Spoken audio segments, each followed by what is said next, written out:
সরকার এদের মতো নির্লজ্জ, এদের মতো চক্রান্তকারী আমি কোনো দিন দেখিনি। মাস পেরিয়ে যেতে চলল, কিন্তু বিপদ কাটছে না পশ্চিমবঙ্গের মুখ্যমন্ত্রী মমতা ব্যানার্জির। কলকাতার আরজি কর মেডিকেল কলেজে নারী চিকিৎসক ধর্ষণের প্রতিবাদে যে আন্দোলন শুরু হয়েছিল তার আগুন ধীরে ধীরে বাড়ছে।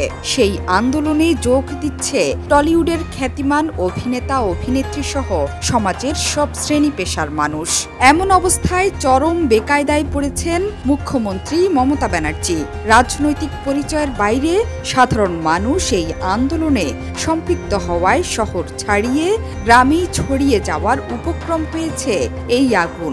এরই মাঝে মমতা ব্যানার্জির পদত্যাগের দাবি ছড়িয়ে পড়ছে ধীরে ধীরে।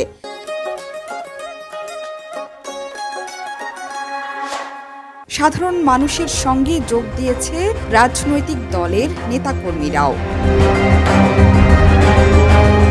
কলকাতার পুলিশ কমিশনারের পদত্যাগের দাবিতে পুলিশের প্রধান কার্যালয় অভিমুখে লাগাতার কর্মসূচি পালন করছে চিকিৎসকরা। লালবাজার থেকে ৮ কিলোমিটার দূরে রাস্তায় বসে আন্দোলন চালাচ্ছেন চিকিৎসকরা।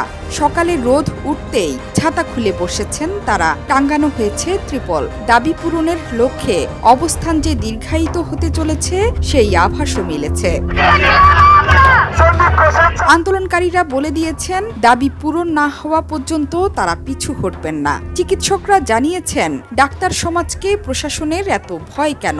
৯ আগস্ট যখন এই বর্বরোচিত ঘটনা ঘটে গেল, যখন ১৪ তারিখের ঘটনা ঘটল, তখন প্রশাসন কোথায় ছিল? তখন কোথায় ছিল এত ব্যারিকেড? কিন্তু আজ ডাক্তারদের আটকানোর জন্য এত ব্যারিকেড। পুলিশ আমাদের ধৈর্যের পরীক্ষা নিচ্ছে, কিন্তু তারা জানে না আমাদের ৯৬ ঘন্টা ডিউটি করার অভিজ্ঞতা আছে।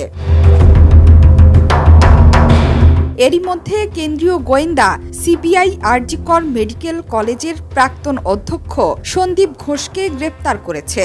ওই নারী চিকিৎসকের মৃত্যুর পরই সন্দীপ ঘোষের নাম উঠে আসে। সেখানকার সাবেক সুপার আক্তার আলী সন্দীপের বিরুদ্ধে একাধিক দুর্নীতির অভিযোগ তোলেন।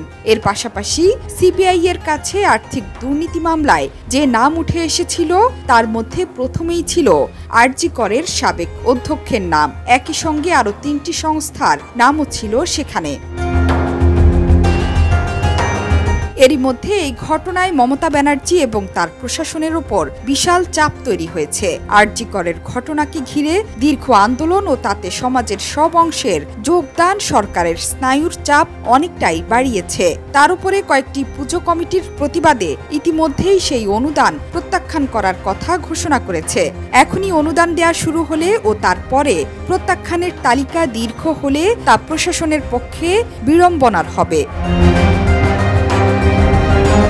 জোহরা চৌধুরী সেতু, ৭১।